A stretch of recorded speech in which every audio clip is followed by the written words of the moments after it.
What did you say? Could you turn your gain stage up just a touch, or like whatever your output is? What the fuck is that? Gain stage? Well, what does that or mean? like just the volume on your mic. Do you mean turn it up or down? Just up by like maybe I don't know, like 5%. How the fuck do I do that? That'd be on your like whatever device you have. There should be a little knob or. Oh no, I have just one of these blue microphones. It doesn't have any volume control. Oh really? There's not a little knobby on there that I can turn it up with? No. Just put your face closer to it. Yeah, you could also. I could put it in my mouth. Is this better?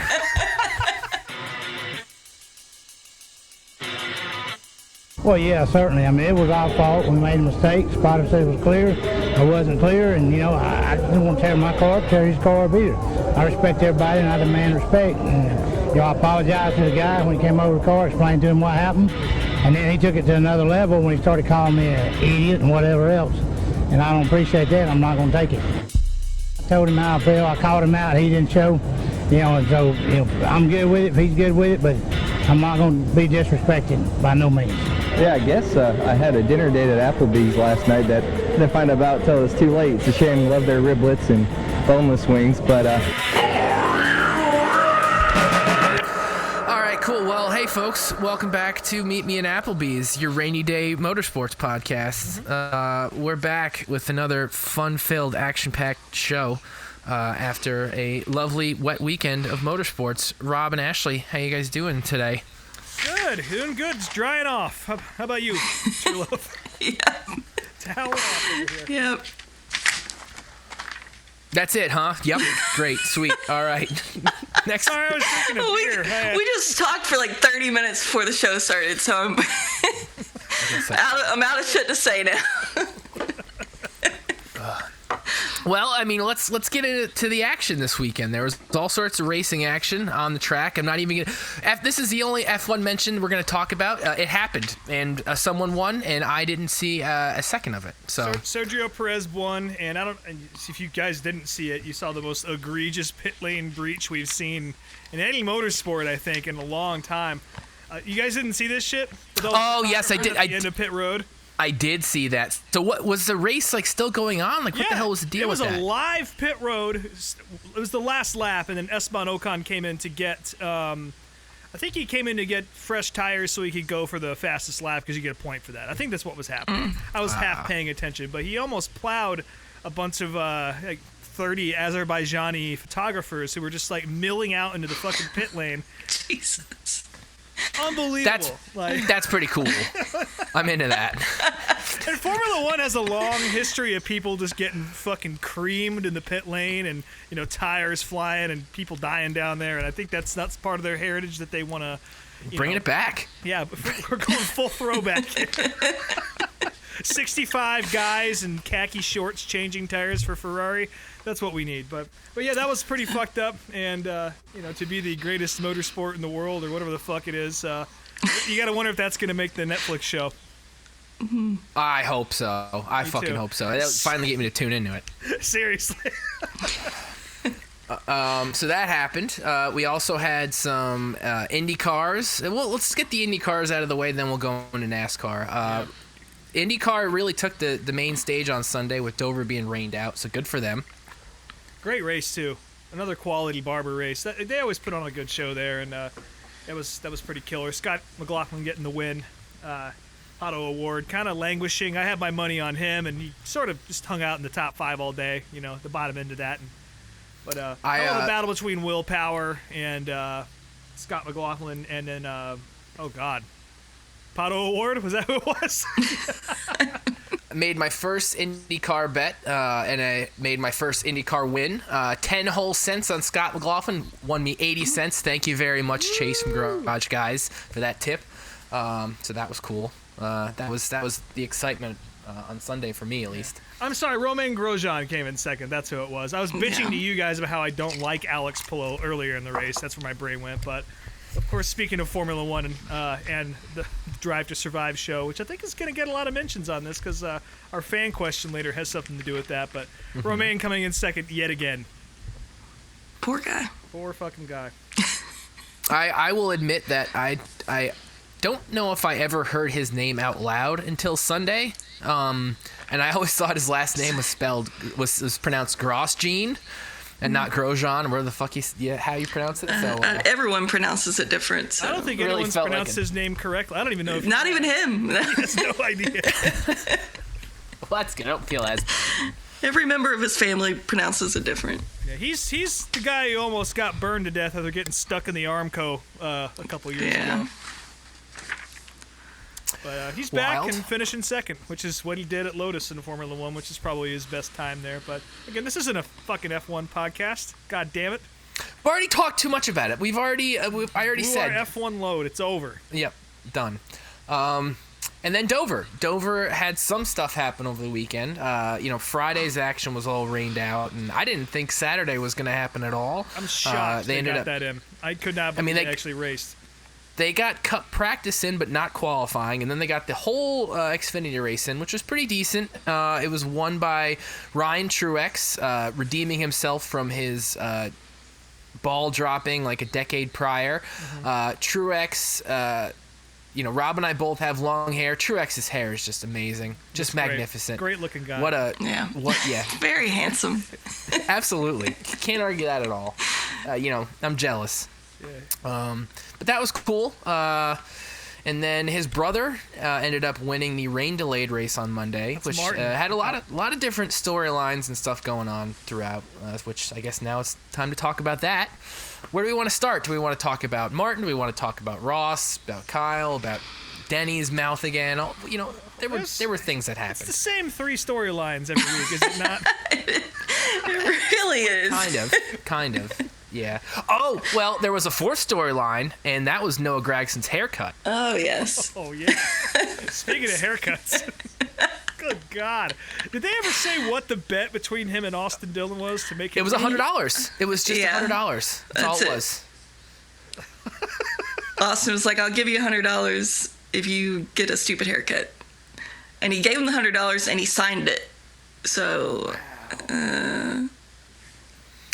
Well, that's he can fix that to one of those like Nazi haircuts, like Nazi fades that everybody has this week. He can slick that back pretty easy. Yeah. He got a ton of social media engagement with his stupid, awful haircut. So good for them, I guess. If you're a Noah fan, sell some more black Noah rice fan. coffee. Stuck it in the fence in the first 40 laps, if I remember correctly. So. that was it was disappointing. Get home to Supercuts and finish the job. Yeah, he was impressing his new Toyota bosses with that run and that haircut. Yeah, no kidding. Yeah. What do y'all think about Ryan Truex being cheated up, huh? Seems to be the prevailing theory. Well, he dominated that race. I mean, he won the first stage and the second stage. That car looked wicked. It looked so fast, even on television. Like it looked hooked up. So they definitely got the setup right. But I tend to believe that maybe it was a little bit, in the margins, if you will. So it'll be interesting to see if anything comes back. They're not going to take the win away. NASCAR doesn't do that sort of thing. And I think Tech is over. It's long gone, so it seems like he's fine. And I know I saw, I don't know, I think it was an Athletic article that both Gibbs and Truex were talking about how they want him in the car more, and this will probably lead to that, I guess, if they get some sponsorship. So there's a good chance we'll see him in that car a few more times this year, Well, aside from it's the next Ryan race. Preece I think route. he's in. That's how he got to Cup. He kind of bet the farm on a few races at Gibbs and went out and started performing well and winning. And now Ryan Preece drives for Stewart Haas. And it seems like he's going to probably come back next year, although it seems like there's a lot of rumors swirling about maybe someone else being in the 4 next year. I don't know if you guys saw any of this. Yeah. Maybe old Josh Berry might be cutting number 8 in half. Well, I think That was a shitty lead into that, but yeah, Josh Berry's rumored to go to Stewart Haas and take over for Harvick next year, apparently. Well, so is the story that the 600 is supposed to be announced? That's what Larry McReynolds said. So there's been like multiple pieces of this. The 600 is the date when an announcement about Josh Berry in 2024 is supposed to be made. Yeah. Apparently, the Couch Racers guys, which is DBC guys, they were talking about on Twitter. Or was it them? Or somebody else? I can't remember. Someone else was talking about how he's going to be replacing a pretty prominent driver at a big team. And barring any sort of, other injuries that, maybe we haven't seen yet, it seems like Harvick is the next guy who's going to be vacating a Cup car. Yeah. And that's for next year, so. I mean, as a Barry fan, it would be very cool to see him get that ride, but to see him pulled from, JR Motorsports and Hendrick, like, that's pretty crazy. But again, I would have never pictured, Jimmy Johnson going to Toyota either, and that happened today, so who the hell knows? Right. Yeah, a lot of news broke like 20 minutes before we sat down to record this. So this is all raw nerve reaction to the day's news. But yeah, I guess so. Old Richard is.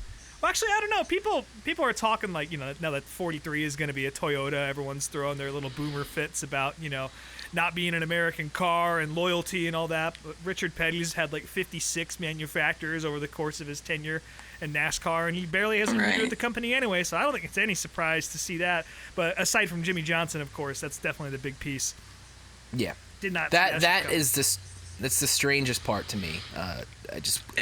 Yeah, Jimmy switching is the most shocking part to me from Chevy. It's crazy.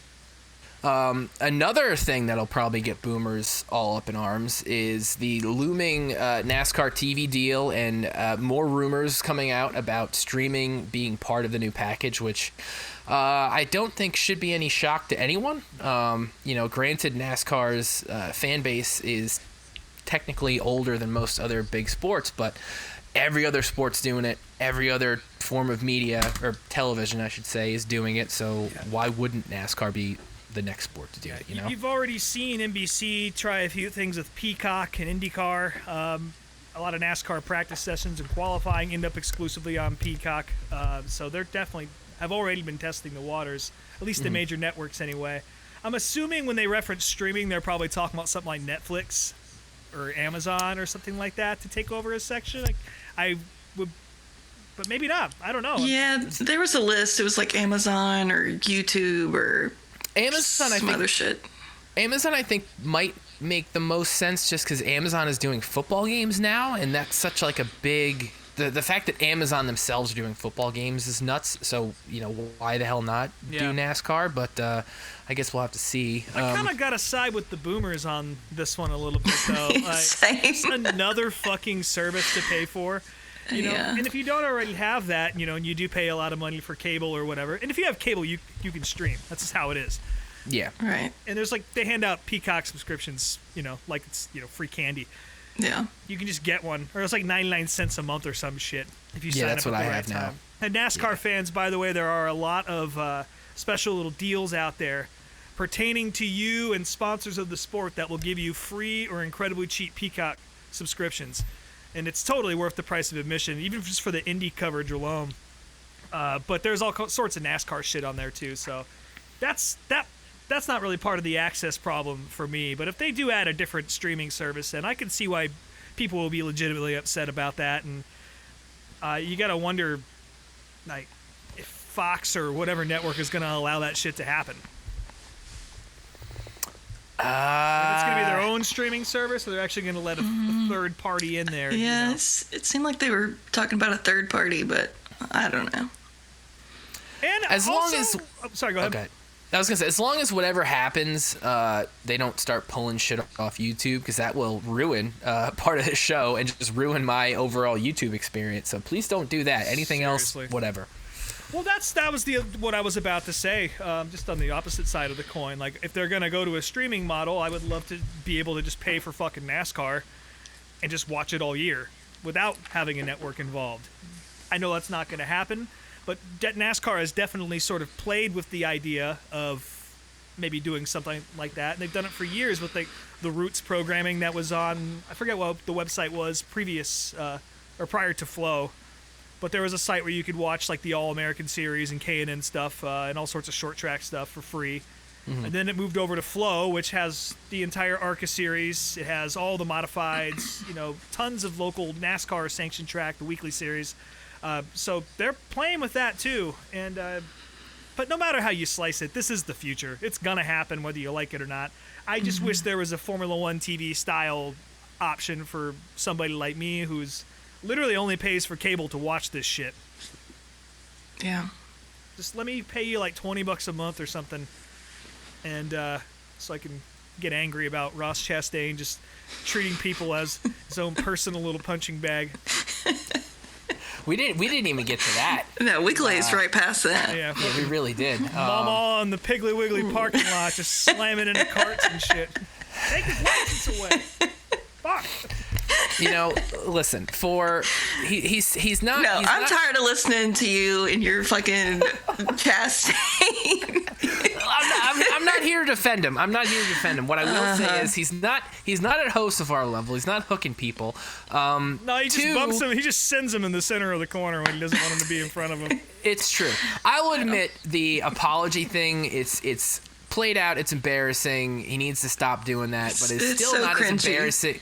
It's not as embarrassing as Denny running his mouth and saying he's going to do all this shit. Like this week, saying he'd love to pay the $15,000 fine to punch Ross, but Then fucking do Denny, it. Do it. You have money, asshole. Like, you want to be tough, go out there and put the money on the table and take your shot. You're both like 3 feet tall. Just do it. And I hate that. I'm so sick of that shit. And again, like, you know, we could bitch about Ross all day. We could bitch about Denny all day. But also, I want to give a little shout out to Brennan Poole, who unfortunately, you know, got sent up into the fence by our boy Ross. Yeah, speaking of hair.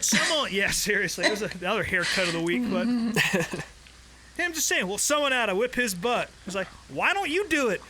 Why don't you? It's like, Because he would have to wait 4 hours for the race to end. you got to get back to, he's got to wait 4 hours and he's going to miss the start of his shift at Best Buy or some shit. Like, come on, man. Like, make it worth your while. If you're going to open your mouth, do something about it. And that seems to be like the sort of thing that everybody wants to see, but everyone's afraid to do almost because they might get penalized. And NASCAR has been so inconsistent at sort of, you know, letting the boys have at it or whatever you want to call it, that it's just this cycle of people saying, well, if I had to do that, you know, I had to whoop his ass, you know, and then not doing anything, you know. I love that he used the term butt whooped, though. We need to bring that back. Yeah, it's butt whooping. Yeah. No more ass kicking. Yeah, he's like he's gonna get detention or something for. Well, hey, listen, he's on a network for the biggest motorsport in all of America. He's got to watch his language. He remembers that time Junior got fined. We all did. Yeah, Kyle Larson didn't watch his language though. They played that clip of him just F-bombing like crazy about 15 times during the broadcast. With the hashtag thanks Ross graphic in the bottom of the screen. Yeah. But seriously, like, there is no consequence for Ross Chastain to That's the not problem. do. I mean, I don't even care if he does. It's just, you know, if NASCAR's not going to step in and they're going to let drivers self-police in the garage self-police, then someone be a fucking cop. Well, Shut the fuck up. Like, it's...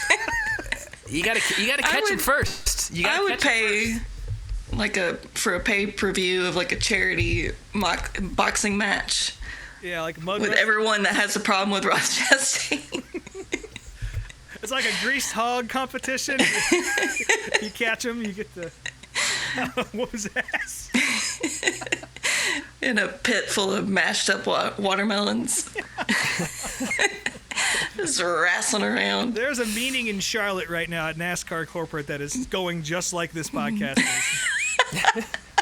Only there's a PowerPoint to go along with it. Oh, yeah. This is a think tank, folks. Oh, God. Yeah, I don't even know if I have an opinion anymore other than somebody do something. For fuck's sake.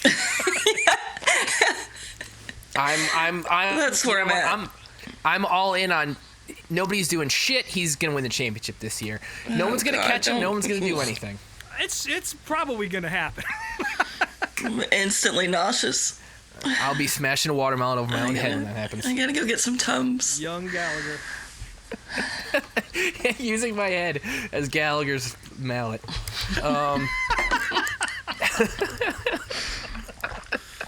I'm surprised we haven't seen like a Gallagher throwback out of the one team. That would be good. Well, Gallagher had some. The last few years of his life and career weren't too nice to talk about, so that's probably part Neither of that. is Ross's. Well, listen. I mean, Ross didn't sell his whole act to his brother or anything like Gallagher did, but you know. Oh, God. That's fair.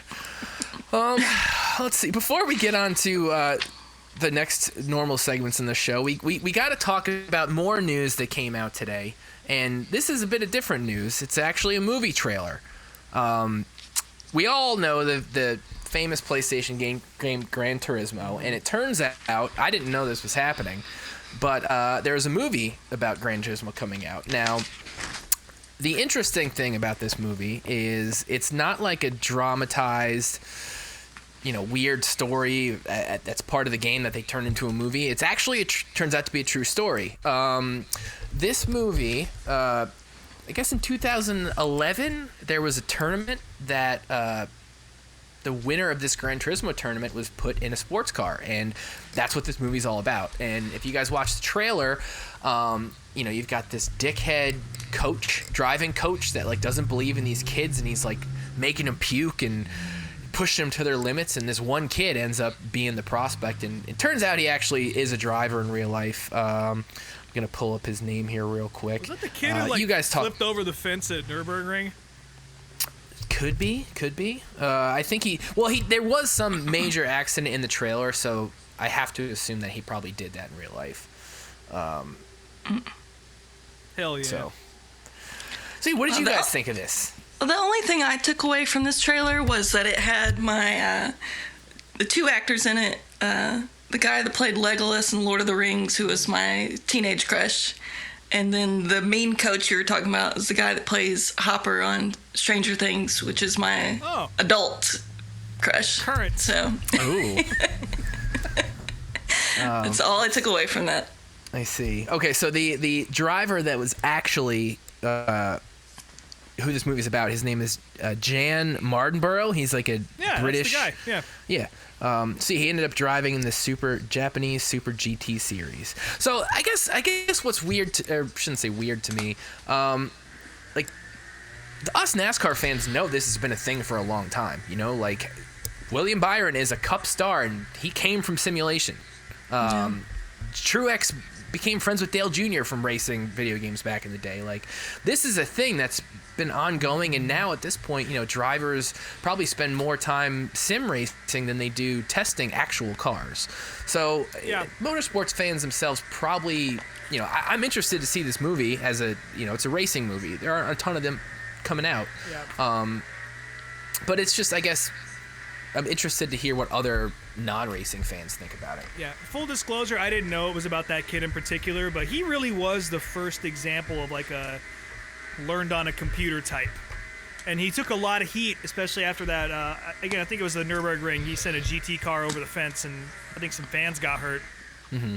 He took a lot of heat for that, even though there's nothing he could have done about it. It was a mechanical failure that caused him to do that. But he was the first guy that was he learned on a computer, now we're sticking him in a fucking GT car, we're going to see how this goes. The GT, was it the Nissan GT Academy, I think was the... I think so, yeah. But this, crazy it's been that long. But yeah, he was kind of the first guy, and then William Byron wasn't too long after that. And then now it's just kind of accepted that iRacing and sim racing is sort of a place where you actually can get a little bit of a leg up. So now I want to see this movie. You've turned me on it. I'll watch it when it comes on DVD. I haven't been to an actual movie. Comes in dollar movies. Yeah. I haven't been to an actual movie since 2019, so maybe this will be what gets me out there. Is somebody vacuuming? What the fuck is going on? I thought that was you riding a little lawnmower around out there clipping the grass. That's my dad with a weed eater. Okay.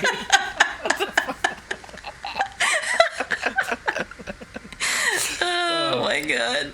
Okay, all right. Well, that explains that. All right, well, I think that wraps up the news. We got a bunch of stuff talked about, and now it's time to move on to the jar for the week. Rob, what do you got for us? Well, I was going to complain about boomers complaining about streaming, excuse me. Mm-hmm. You found a different one? Well, I did at the 11th hour, yes. I'll go ahead and read my favorite one as the honorable mention here. I think it was on Facebook, and I forget who posted the article about it, but it was essentially the same thing that everyone's been talking about. The new TV deal is going to include streaming, or it's very likely that there will be an element of such, and it may be separate from the networks. Of course, the reaction, and I agree with it, it's a little bit tepid. People aren't too excited about it, myself included. I mean, we are practically boomer age, so. We are, yeah. When this happens, I'm going to need a whippersnapper to explain it to me. Exactly. The way I was bitching about traffic before this show started, I am absolutely my fucking dad now, so. But people are mad, and then, it's okay to be mad, but this one particular guy, Jason Raleigh, I guess, who knows, he has a comment that really just elaborates in a way I don't like. He says, Fox has destroyed NASCAR. Just Fox. Cheapened it to a point that people not only don't go to races, they don't even know who is racing, which I don't think that's true. Walmart people do not spend money. They are broke. You need a product that appeals to people with cash. ESPN understood that. Did they? People with cash laugh at the Fox product. The cartoons and animations have to stop. He's right about that one. It started with the animated groundhog that Darrell Waltrip used to adore, and it's gone downhill from there. It can't be made any more plain than what it is. Fox is possibly a bigger liability than the car that won't pass other cars on track. So, decent punctuation. It's a paragraph. A lot to unpack there. But just the fact that, this whole thing about Walmart people. It was the Walmart people line for me. Really rubs me the wrong This sport was built on the backs of Walmart people. Yeah, Jesus Christ, people. What the fuck? Do you know how many NASCAR collectibles and T-shirts and die-cast cars Walmart sold in the fucking 90s? Like, that helped fund the sport. That's a big reason why I was into it. Yeah. So yeah, fuck that guy. But the real DARF of the week, again, this is an 11th hour submission. Kyle Larson got fitted for his seat over at the Arrow McLaren shop in Indianapolis today. Of course, he's running the Indy 500 next year. I'm real fucking excited about that. While eating watermelon. There's a little watermelon on the table behind him. He's enjoying a little snack, which I really enjoyed that shit very much. And the comments are mixed, of course. A lot of people don't like to see a NASCAR driver come over and kind of carpet bag it, especially one that's as talented as Larson. Others don't care. But this one particular guy, his name is Gavil_Andy. He says, I'm okay for any NASCAR driver as long as that Jimmy Johnston never sees this IndyCar seat again.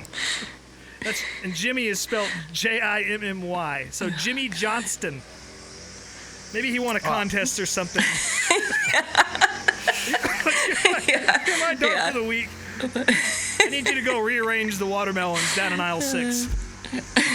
That's your punishment. Wax them. Yeah, at the Walmart. At the Walmart. Don't you want the Walmart?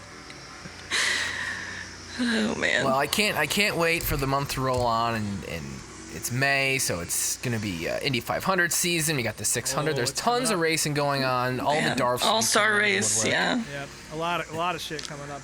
Yep. A lot of people upset about the rain in the Northeast and all over the East Coast too.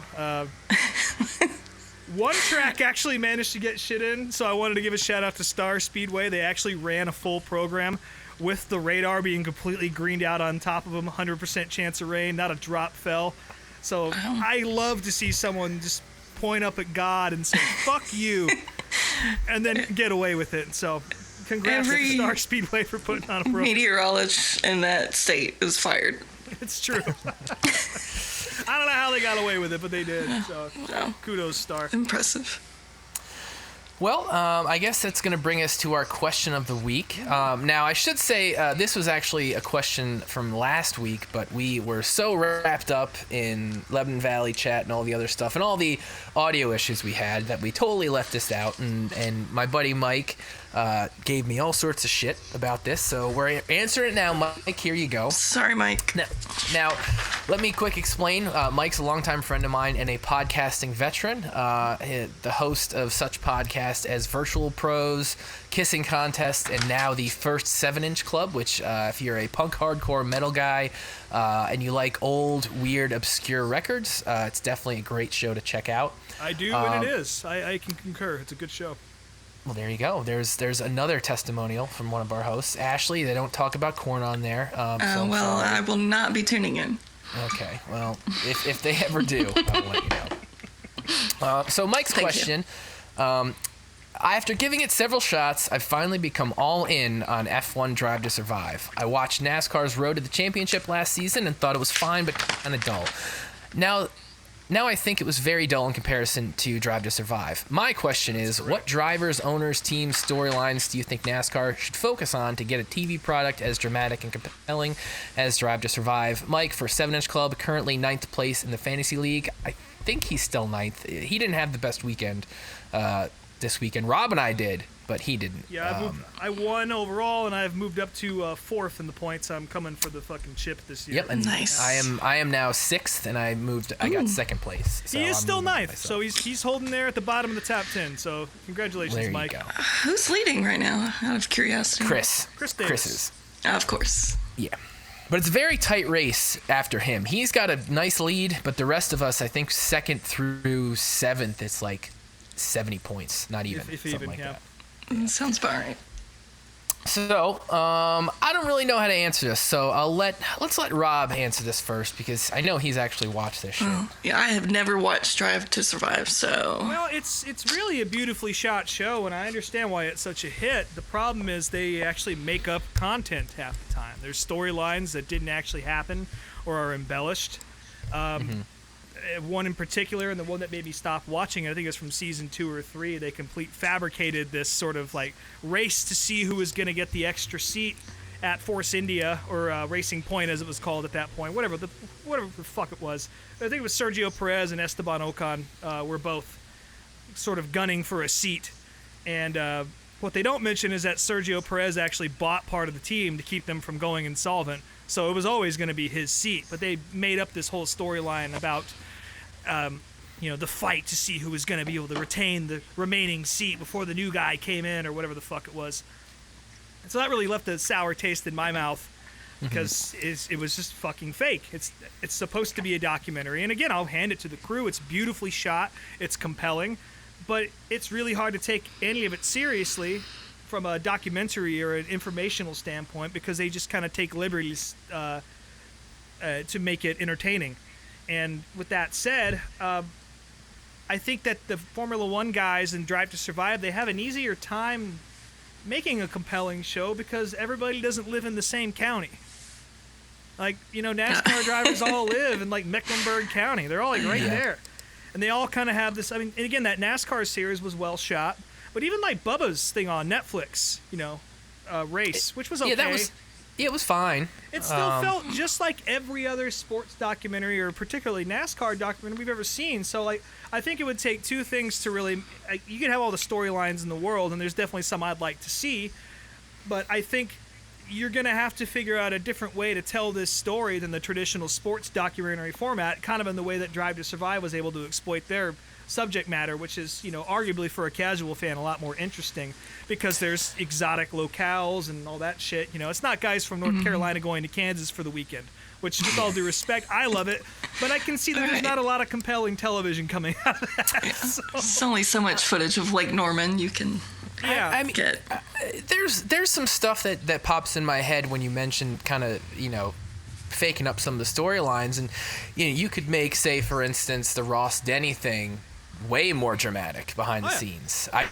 For instance, I would love to see Ross documented, and how is he handling this? How is he mentally processing all these people shitting on him all the time? And he was one of the guys I was gonna bring up. I want to see Ross, and I want to see Frankie Muniz too. That's the other guy. Yes. And I know he's an outsider, and I think a lot of traditionalists might kind of gawk at that and say, you want to see an actual driver go in there into it. But he is a real fucking driver. He is a real driver.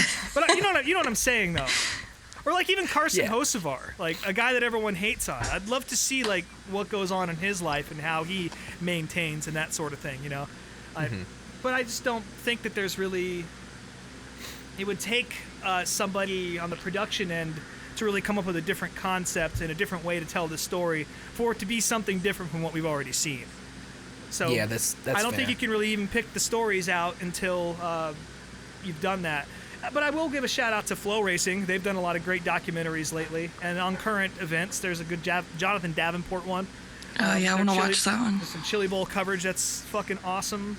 They keep cranking stuff out. So maybe, since NASCAR is a partner with them, maybe Flow is the direction that you'd want to, sort of look at if you were going to do something like that. I think Jonathan Davenport, speaking of him, going to race a dirt car, or race a cup car on dirt, That'd be a great story. But again, that's kind of the problem. Like, we already don't. I think another thing they could do, like say the Trackhouse Project 91, that would be a good one. You could do what's going on with Junior and his search for a cup team, like documenting the financing and trying to find a charter, all this stuff. I mean, there are a few storylines out there that are kind of maybe talked about a little bit, but they aren't at the top of the headlines that maybe you could kind of dive into and get more of a story out of. As I'm saying all this, I realize that these are just things I want to see because I'm already a fan.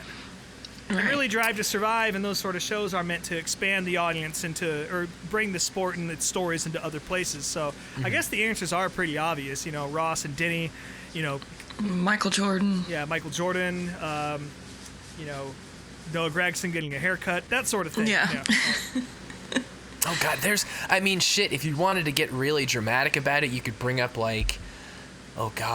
say Truex and his girlfriend when they broke up last year. Like his girlfriend Sherry was so involved in the sport for so long, or like all the weird nonsense with Denny and his ex-wife, and I don't know if you necessarily want to bring some of that, if those people would want to be involved in that way, but I mean, it's at least compelling. I want the dirt Yeah. stuff. Well, you know what? A really great example of what you're talking about and really compelling television was that White Knight documentary that Fox put out about Dick Trickle committing suicide. Oh, yeah. That was a really fucking good one. It's a hard watch. Yeah, it's beautifully shot. It's beautifully told. And I think that's sort of they kind of already have done it, but I just don't think that's the sort of thing you can put on television. Like, I would love to see a Dark Side of the Ring sort of adaptation for racing.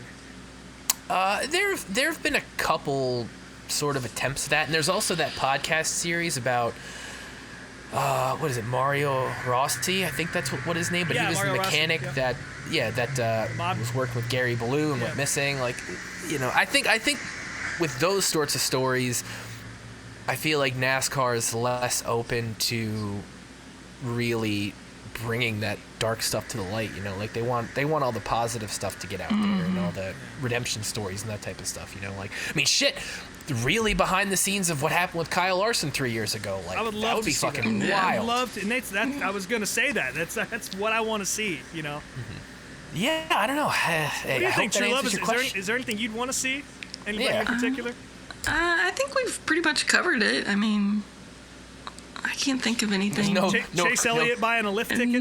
No. No Corey LaJoy dirt you want to know about? I already know too much there. I know all the LaJoy dirt I need, so. Yep. Well, listen. Let's. I guess we'll leave it at that, Mike. I hope that answered your question. I don't think it did, but.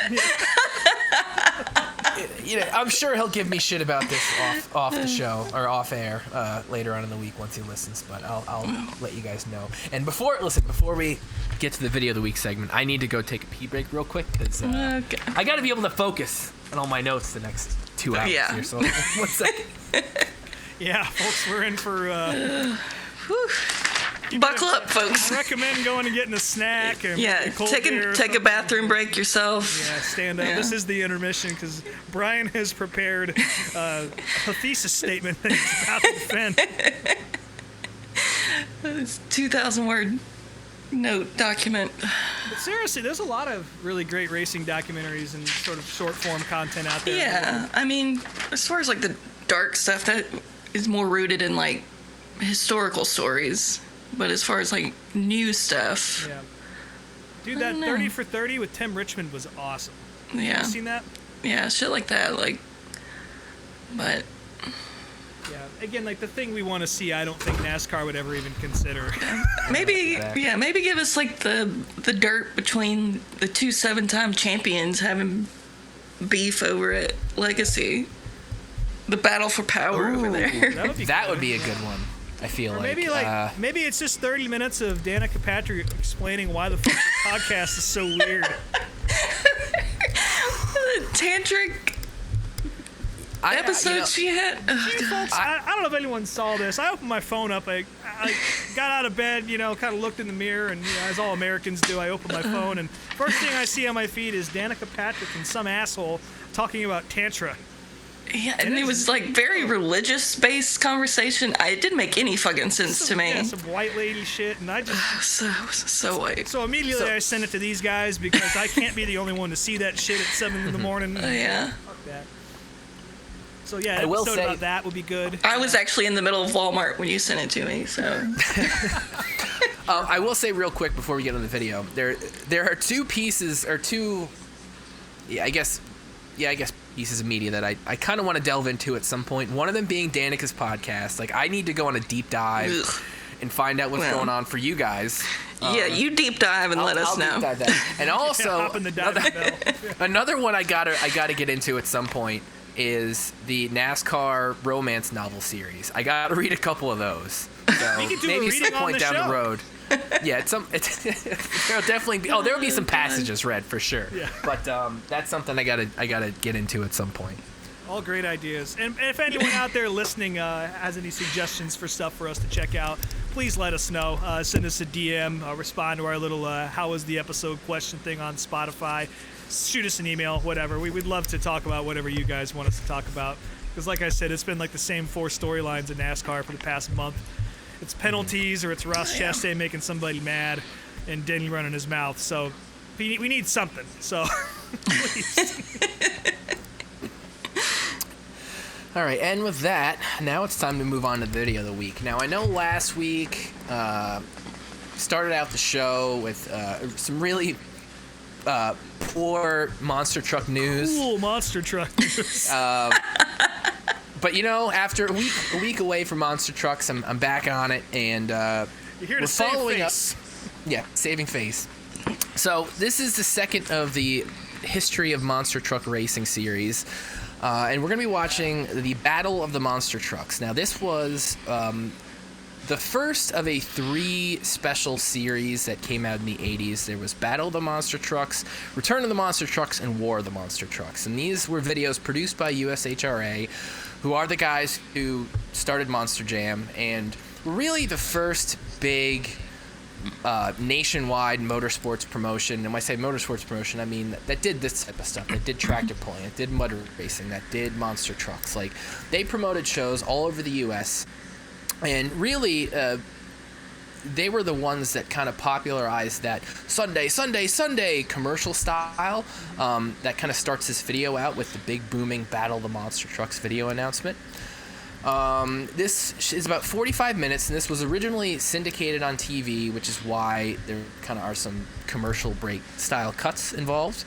But there's a bunch of different stuff in this episode, or this video. As you guys will notice, even though it's titled Battle of the Monster Trucks, really only about a third of the show is about monster trucks, which is kind of indicative of what the entire monster truck and motorsports exhibition promotion circuit was like back then.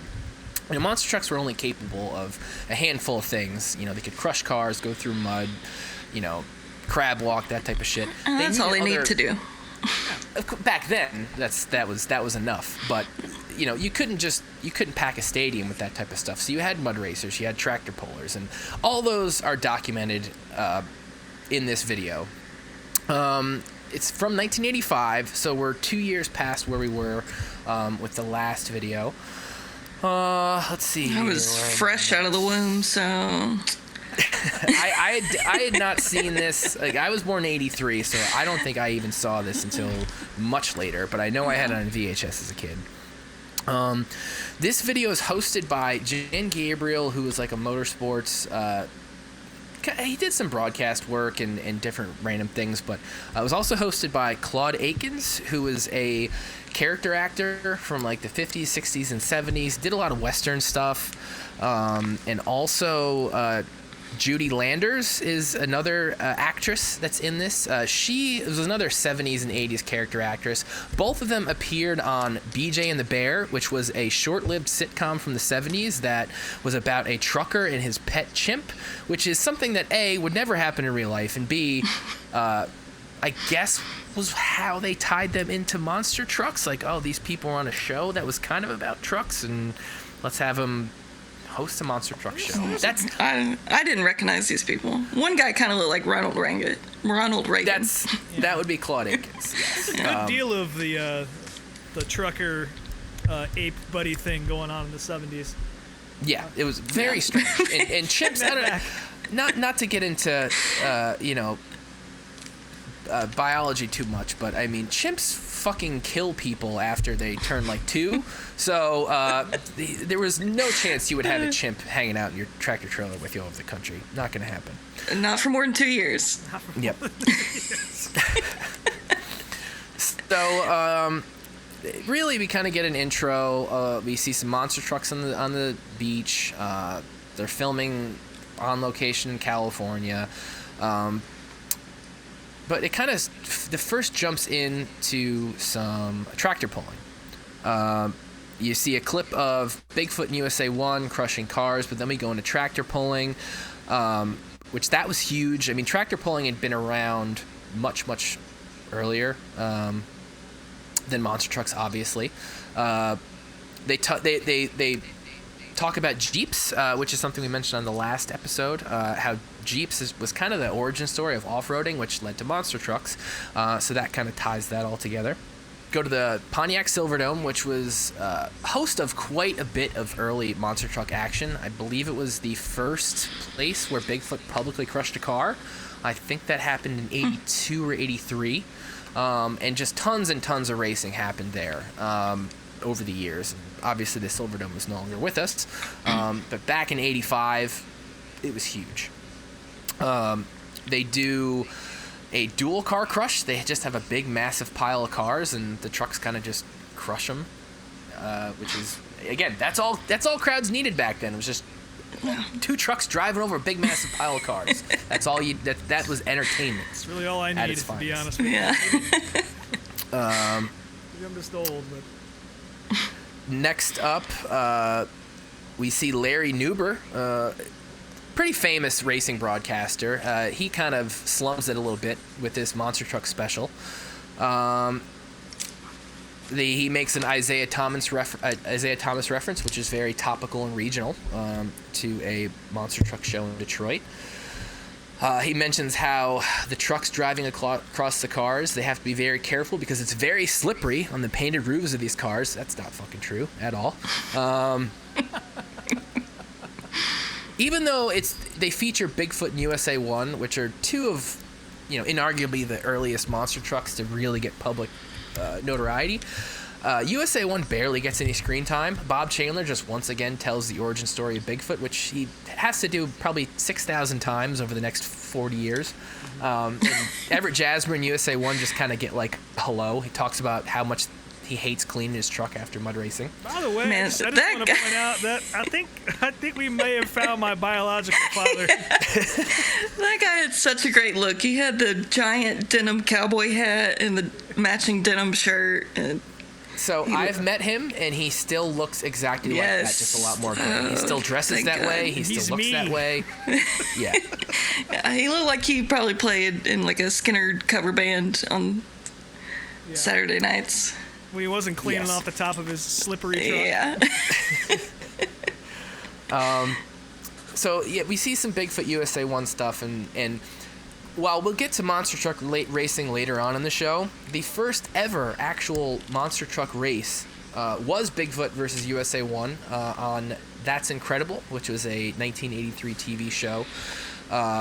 I'm going to put that in the Video of the Week feed as well, just because we're not going to go over that because it's only 3 minutes and it's kind of a goofy, slow-mo, cheesy video, but that was technically the first ever monster truck race. But we'll get to more racing later on in the show. We're back to the mud bog. There's actually 2 different mud bog segments in the show, but the first one is about actual mud bogging, kind of reminiscent of the last episode that we talked about. You see a few more trucks just kind of struggling to get through this big pile of mud. It's not 9 foot deep at the very end like the last one, but deep enough to where some of these trucks aren't making it all the way through. Everett Jasmer talks about how much he hates mud bogging because it takes hours and hours to clean these trucks. Both him and Bob hate mud bogging. It's funny because Larry asks Everett, what sort of role mud bogging plays into the sport and how important it is, and it's like within a year monster trucks never had a mud pit ever again. Like once guys figured out how to crush cars and race, there was no need to get your truck all dirty. anymore. Yeah. Well, he said it took 30 to 40 hours of cleaning. Yes. Which is insane. Which, I mean, it kind of makes sense because, I mean, a lot of these trucks, again, are still display trucks at the time. A lot of the exhibitions they do, people are getting up close. So you're going to have to pressure wash all this shit. Every tiny little crevice the truck is cleaned. There was also the female mud bogger that they had some sexist comments about. I'm glad you brought that up because I have notes on that. So, we see a couple different trucks, and then a basic pickup truck called Strictly Wicked rolls up. Obviously driven by a woman, says Larry Newberg. Yeah, I was like, wait, what was obvious about that? And I'm pretty, the Strictly Wicked part, apparently. I am pretty sure that's the same woman from the last episode, too. I'm pretty sure that's her. And she doesn't make it all the way through. They say a woman's work is never done. It's the other line he makes. Just guys making jokes, being dudes. Yeah. Does she have a crew member that cleans up this rig? I was like, fuck you. Somebody's got to wash them trucks. We see a handful of trucks not make it through, and then at the very end, a lifted Camaro makes it all the way through. So. Oh man, that thing was so sick looking. I wrote this note down. I forget the exact context, but it was Larry just saying, I think I'd call it yuck. I think that was just something in reference to the mud pit. Then the monster trucks hit the mud pit. Neither of them make it all the way through. USA 1 is the first, and for some reason they pull the thing back all the way through the mud pit, which seems like a real waste of effort. Like, what? It's already there. Just pull it the extra 6 feet off at the back, at the very end. And Bigfoot not only gets stuck, but also catches on fire. So that was cool. It made for some good photos and a poster, too, I think. There's a couple other trucks mentioned on this show in the beach shot. There's Texas Armadillo, Taurus, which, again, called back to the 83 show. That was originally barefoot. This was after Jack Willman and Fred Schaefer split off. Fred took the barefoot name. Jack took that truck and repainted it as Taurus, and that's the truck you see there. And you see Michigan Ice Monster, which that truck I believe still exists, and I think was just restored. The president of Four Wheeler Magazine is out here, and he's talking about the history of tractor pulling. Now, Four Wheeler Magazine, there wasn't any sort of dedicated monster truck magazine as a kid, but I had subscriptions to Four Wheeler and Four Wheel Magazine because that's the only place you could see at least. Yeah, I had to. So he kind of talks about the history of pulling, how it started with horses and then it became guys bringing their tractors to county fairs, and now it's these big souped up monstrous things. The horse thing was kind of weird. Yeah. And then all of a sudden, there is a dump truck on the show, which is not a monster truck at all. For some reason, they included it on here because it's the biggest vehicle in the world.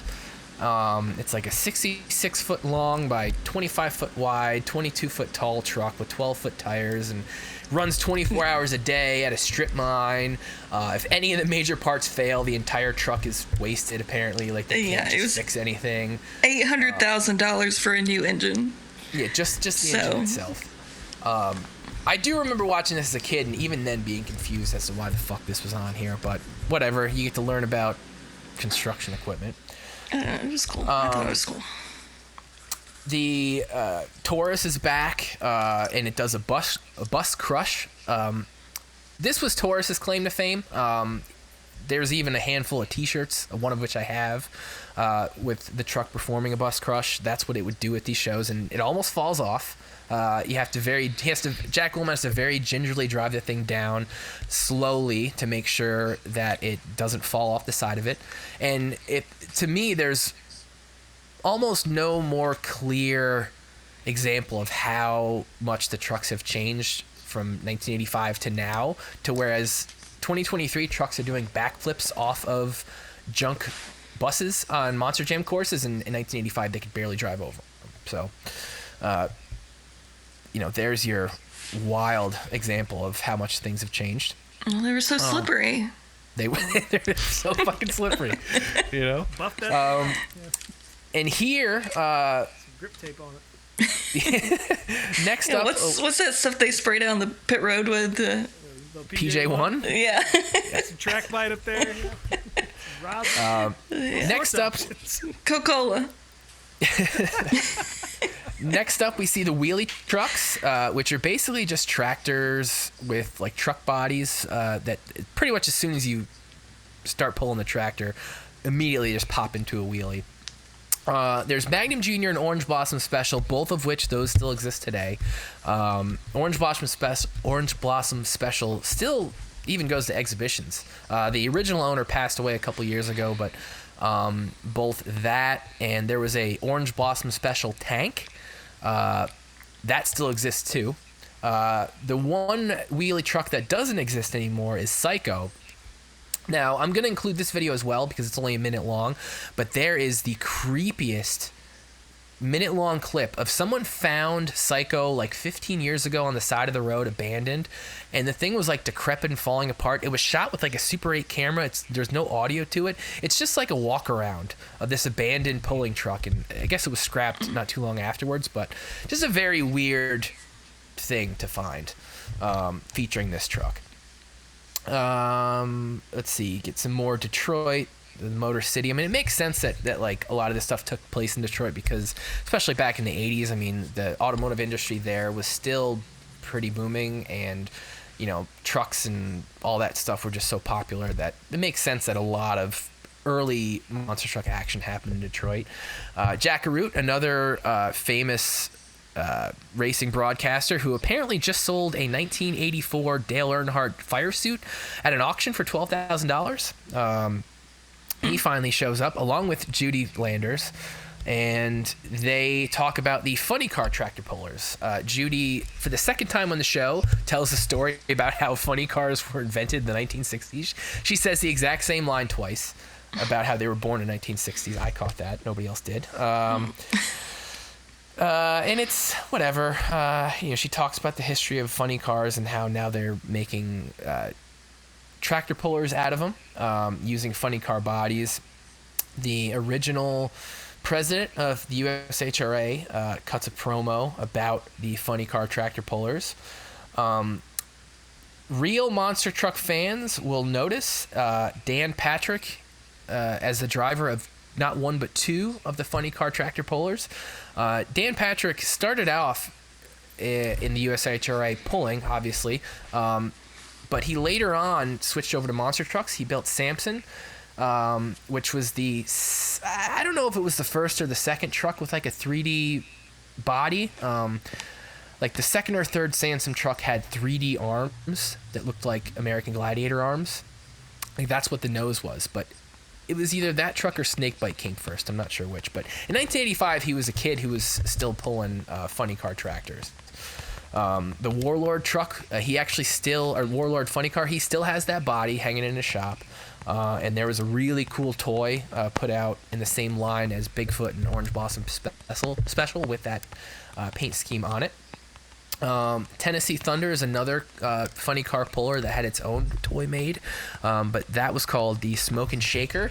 Erdl put out a line of toys with this and a couple other monster trucks that basically they came with a little vial of like liquid smoke, and you put batteries in this thing, you turned it on, and the engine would shake, and you put the fluid in, and smoke would come out of the spray cancer all over the room. Yeah, for sure. I guaranteed I've got some sort of disease in my body that's gonna work itself out somewhere down the line because of that. Who doesn't though? Real quick, I want to give a shout out to Bob George's immaculate double pompadour. When he's talking about when he's cutting that promo with Jack Arute, you can just see this beautiful blondish gray, just twin pompadour. It looks like the fucking Sydney Opera House. It's incredible. Before we get too far into this video, and it just slips from your minds. I know y'all saw it, so I just want to make sure that gets pointed out. See, I didn't notice his hair so much as at first I thought he was wearing like an ascot or something until I realized his undershirt underneath his jacket was like had fringe on it. Yeah. That's what was going on. Got a whole lot going on. Yeah, kudos to that haircut. Somebody at Supercuts or whatever it was back in those days put in some overtime on that beautiful sculpture of a haircut. So. He's standing right in the middle of a mud pit. finishing up the funny car segment, we see the Chi-Town Hustler, which that was an actual funny car at some point. And then the Green Monster of Tim Arfons. Now, the entire Arfons family, first off, Art Arfons set a bunch of land speed records way back in the day. He was a drag racer, and he became a tractor puller in the 80s. He had his kids, Tim Arfons, and his daughter, Dusty. They also had their own vehicles. Dusty drove the Dragon Lady, and there were 2 Green Monsters, the funny car version and then the tractor puller version. They were all run by jet engines, which let off these huge flames and were very cool to see in real life. I actually, last year, stumbled across the Arfons garage in Akron. I was driving around after a flea market and hitting some garage sales, and there I was in front of the original garage. Unfortunately, I couldn't get into it. There was nobody there, or else I would have tried to get a tour, but at least I know where it is now. And we see a little tidbit on the Michigan Ice Monster. We see a little comic segment about mini monster trucks, which are basically just go-kart monster trucks. Man, those things were hauling ass. Yeah, really no suspension on those fucking things. I can't imagine. I think like they were built off of... Like, some of them were go-karts and some of them were built off of ATVs. Really cool. I'd love to drive one and own one someday, but that'll probably never happen. You probably end up like Alex Bowman. Yeah, definitely sitting a few weeks after riding one of those things. That's what Tom Stewart broke his back in, wasn't it? Yeah, really. Actually, yeah. God, I wish it was a mini monster truck. And here we go on to see the debut of Bigfoot on Terra tires. So this is originally first truck that was built with these Terra tires was Bigfoot 4. Long story short, these Terra tires were found in Alaska. They're from the 50s. They're from what was called the Alaskan Land Train, which is kind of like what it sounds. It was a train that, traveled all throughout Alaska, that instead of on tracks, they drove on these big, massive 10-foot tires. Bob, on a show trip, found them and bought them for the truck and created what still to this day is the world's tallest monster truck. I have a photo of myself inside of these tires, as does many people all throughout the world.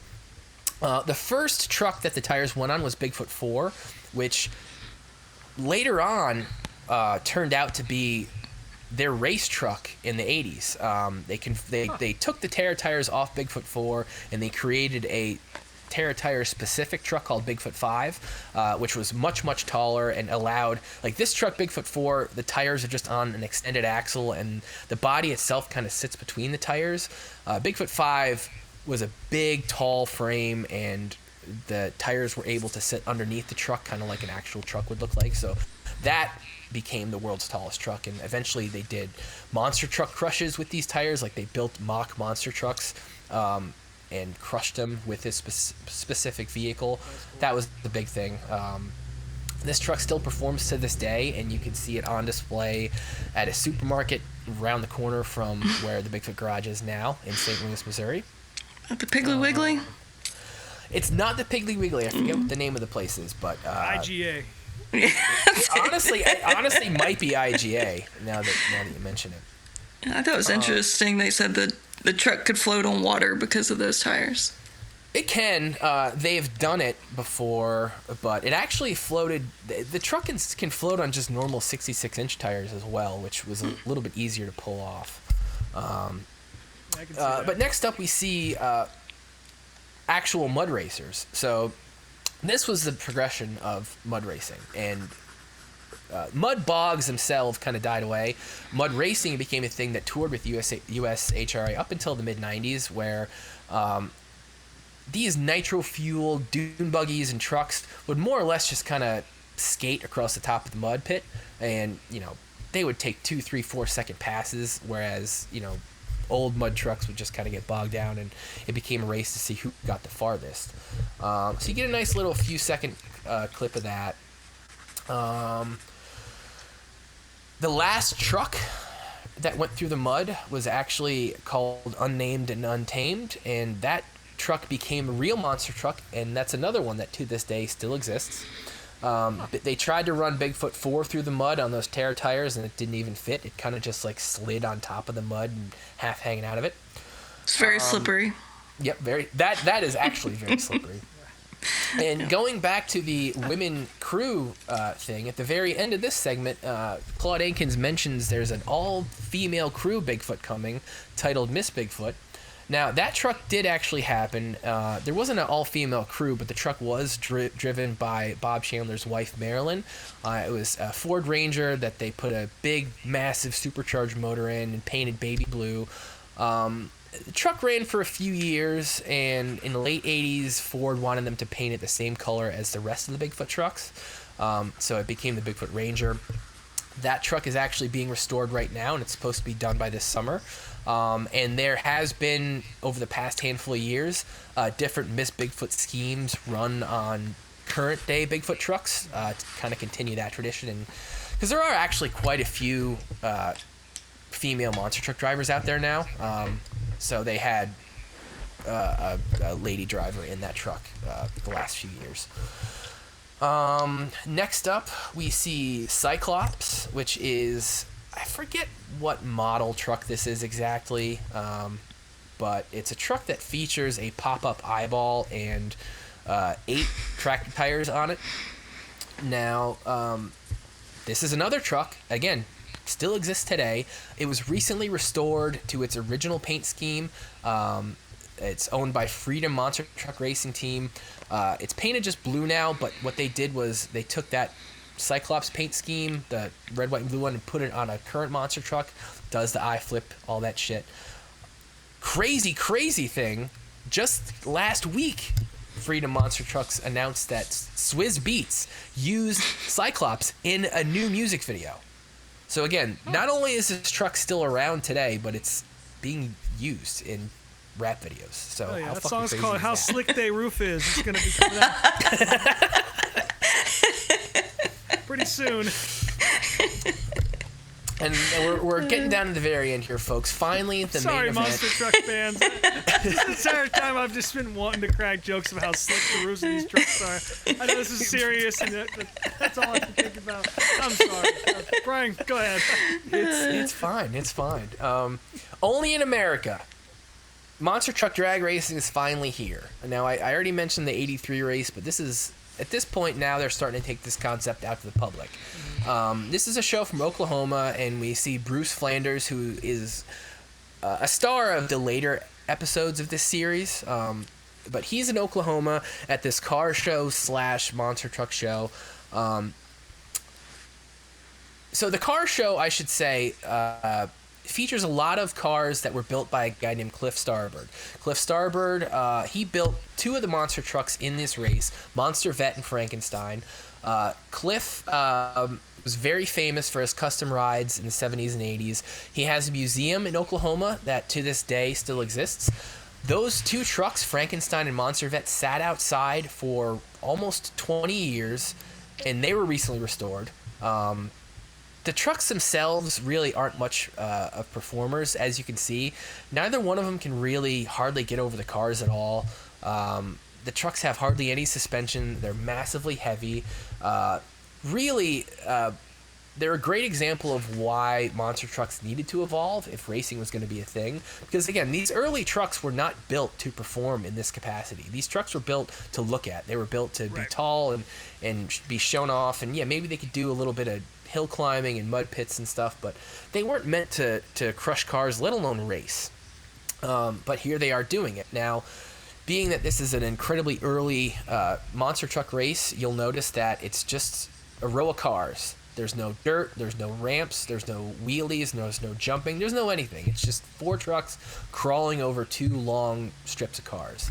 At the very end, the race is won by a guy named Mike Welsh in the Monster Mash pickup. He is another guy that is still to this day involved in monster trucks.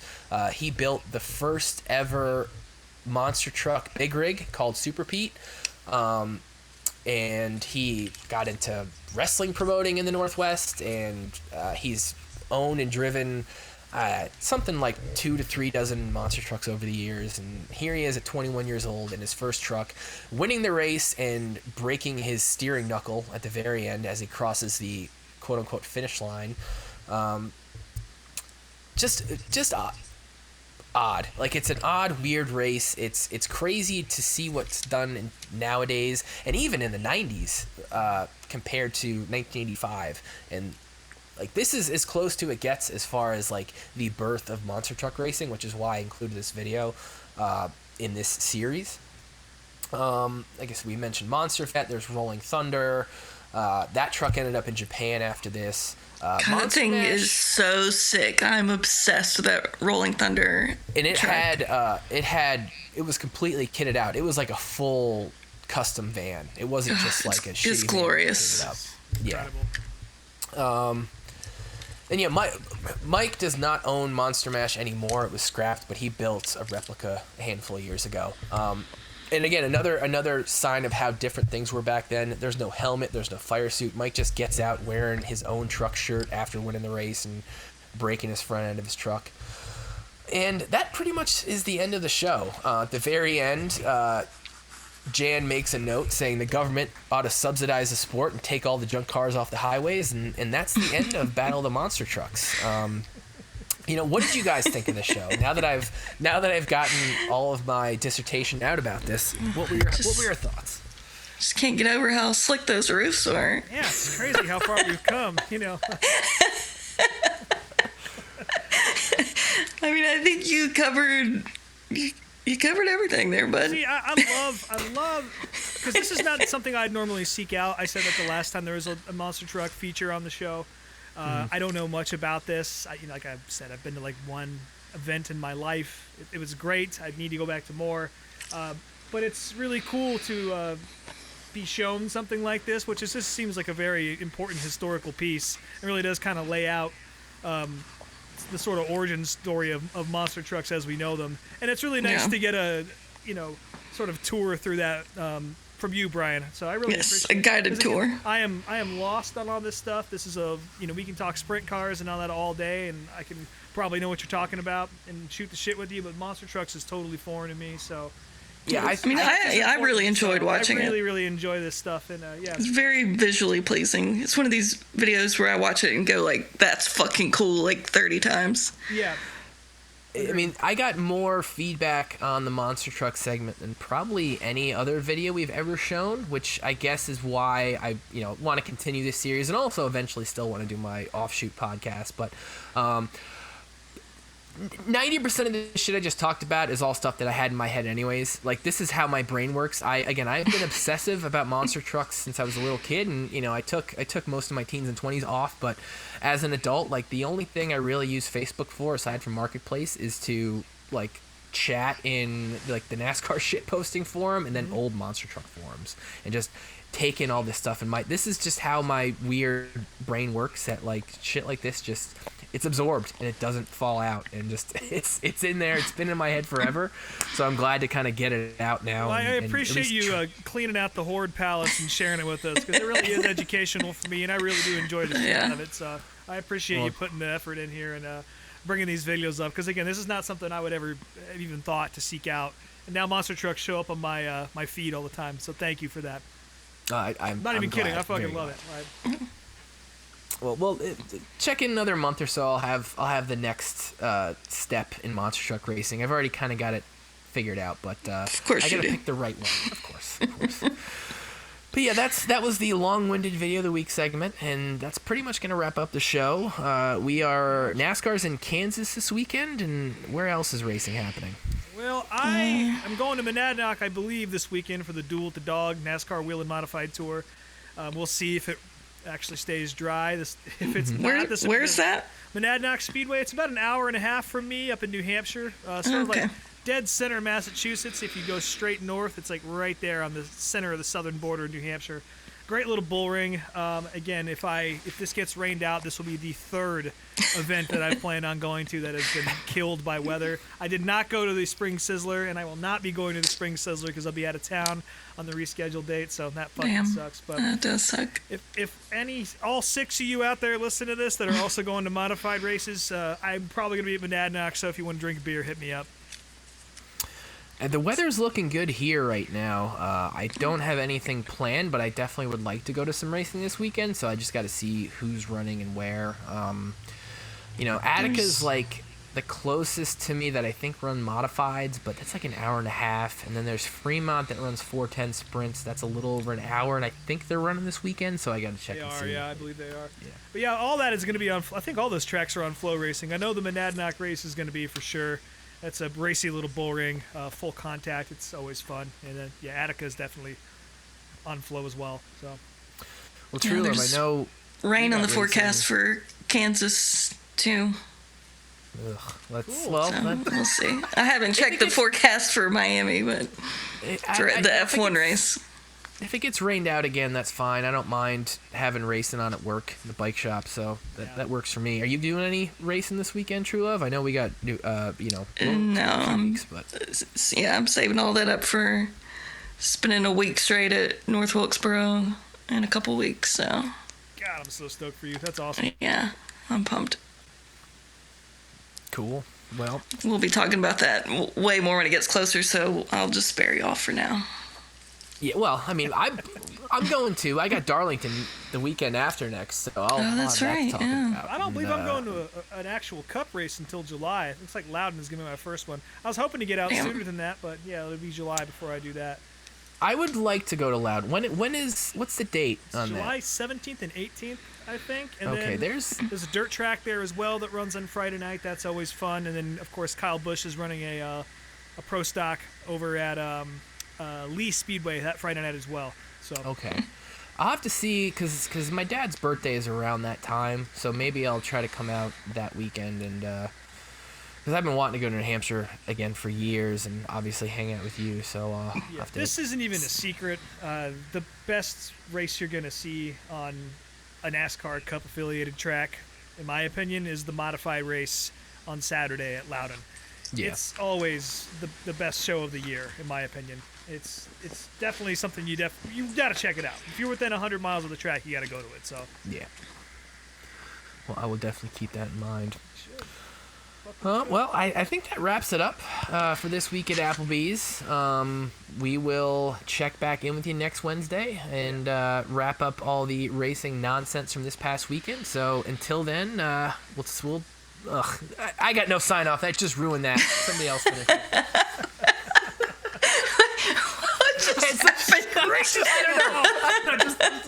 I lost it. Brian just quit the show again. Yep. yeah, you can watch out for his own independent monster truck podcast. Smooth Grooves coming out next week on the Meet Me at Applebee's podcast network. Again, my name is Rob. We got Ashley and Brian here. They got plugs. I'm sure they're not going to say them, but if you go to Speedway Screens and type in the code Smooth Roof, Brian will send you a photo of his feet along with your order. So, yeah, we'll see you next No plugs week. this week. Take care. No.